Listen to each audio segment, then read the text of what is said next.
you want to get away from the beach.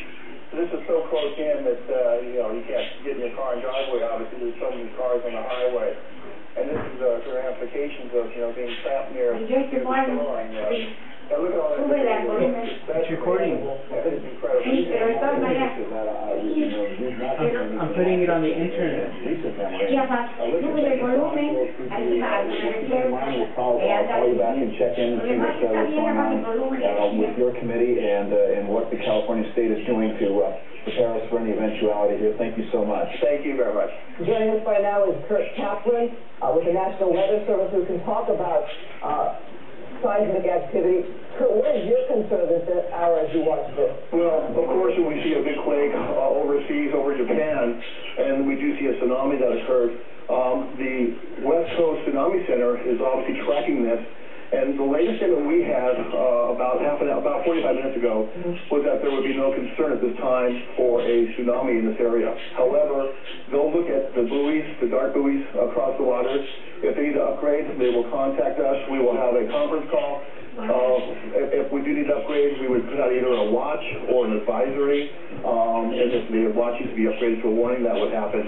If waves do arrive in this area, it would be approximately about 8 in the morning to 8:40 in the morning, depending on what areas you're at. When you see this, what are you seeing? Describe for us what we are looking at, because these are remarkable pictures that I have never seen.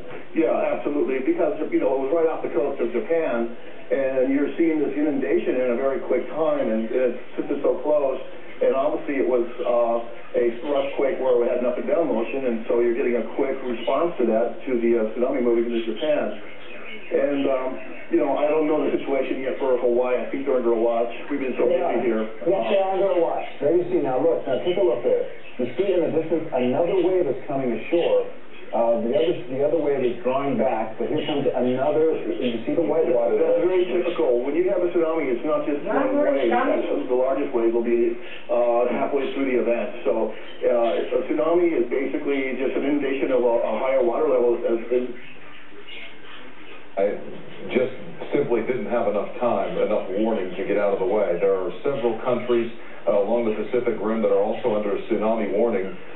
We would hope that they would have enough time to flee to higher ground. These tsunamis, as we've been saying, move so very quickly. I heard one account upwards of 800 kilometers an hour over water. Yeah, actually, currently the tsunami warning is effective area, including Japan, Russia, Marcus, and Marianas, Northern Marianas, as in warning. Another issue is tsunami watch. Watch is different from warning. The second degree is in terms of tsunami potential damage. The warning area affects Japan, Russia, Marcus, Northern Marianas. In terms the of first area from Guam, goes through Taiwan, Philippines, Marshall Islands, all the way goes to Indonesia, Papua New Guinea, and back to Hawaii. It's a watch. It doesn't mean the tsunami coming through yet. That's a watch. This tsunami, clearly on scale with what we saw in Indonesia, though what we saw there was largely the after effects. We did not see, to this scale, what we're seeing now, which is watching this tsunami unfold live. This is, in some ways, unprecedented television, what we're watching here. Okay, keep watching that, because tsunami warning message we got at the USGS, we open an earthquake at the cell. The tsunami warning message clearly from Pacific Tsunami Warning Center, which is a different agency. Actually, we got the same warning message from you. I hope I do that.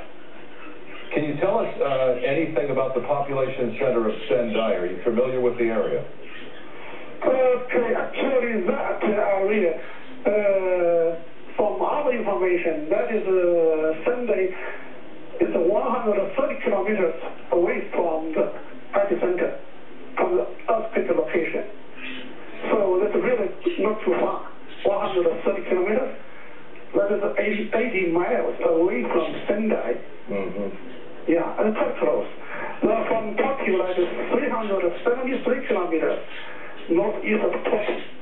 I mean the earthquake epicenter, only 330 kilometers from Tokyo. And to break that down to something more familiar for our viewers, some 251 miles from Tokyo, though certainly they felt the shaking. We've heard witness accounts already coming in from Tokyo, and we did see massive amounts of shaking, people running into the streets by the thousands, as you can imagine, the fear of a swaying building. Those of us who live in Los Angeles and have been here long enough know the feeling. And it's a tough one to get through. You never know how big it's going to get. And here we now see again another live picture of a second tsunami. That warning's still in effect. We saw the one come ashore, and here comes number two, which is why the warning remained in effect. The Associated Press reporting the initial tsunami at 13 feet in height, a massive tsunami, and now we're seeing more activity coming ashore here off the coast of Sendai, which is north of Tokyo again. Shengazo Chen with the United States Geological Survey, thank you for your time. As we continue to watch, thank you very much. As we continue to watch these live pictures come to us from the Sendai area north of Tokyo, largely farmland from what we've been able to see, though the damage has been catastrophic even in those areas where we're seeing cars, boats, and buildings being swept away by the power of these tsunamis. This is the second now that we know of coming ashore. We watched the damage of that initial tsunami come ashore, burning buildings, riding along the crest of a tsunami that has come ashore and swept through farmlands and taken buildings, boats, and cars along with it as it tears its own path across the farmland. And as these pictures have shown us, the people, it would seem, the people in the cars on the roadway near the head of the tsunami aren't seeing it like we are. It's very difficult from what we can tell when you're on a flat ground like that to see how far away the head of that tsunami is, because, you know, determining which way you're going to go, and that clearly being away from the head of that tsunami, we saw a lot of those cars heading toward it, so you would presume that they did not see how close they were to such catastrophic damage, and we can only hope and pray that the population center there is not such that we're dealing with mass casualties.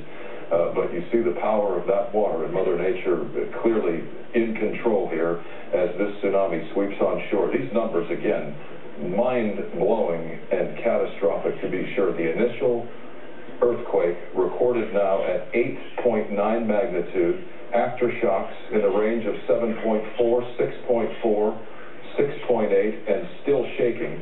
We want to listen again now live to CNN's coverage of this earthquake off the coast of Japan. Waves hit and cars and buildings and houses being swept away in it.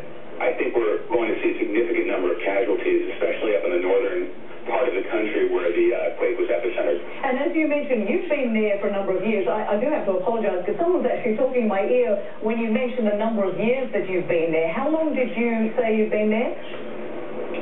I've been here for 8 years. My wife is Japanese, and she's lived here most of her life, and I can tell you this was something neither of us we were completely unprepared for this. It was a beautiful spring day. It was sunny outside. I had just come home from a little errand to the grocery store, and all of a sudden, bam, it just hit. And you could tell this was different instantly from other little tremors that we've had before. I mean, it just picked up in intensity, it ramped up.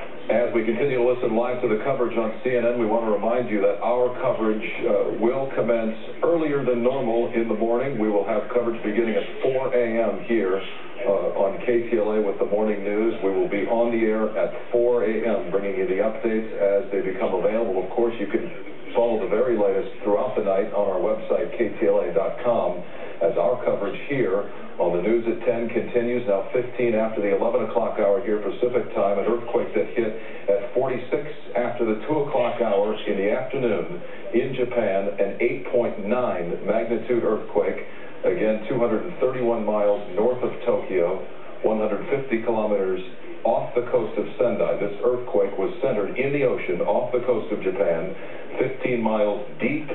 That is, as we know it to be now, a shallow depth for an earthquake. Our Brandy Hitz in the newsroom with additional information as our coverage continues. Brandy, what do you have? Michael, we're learning that this earthquake and the tsunami is now going in the record books. It could be considered the 7th largest earthquake ever recorded in history, March 11th, 2011 in Japan at 8.9. I'm looking at some of the information we've been getting in, by far outweighing many of the earthquakes Japan has seen recently, but the largest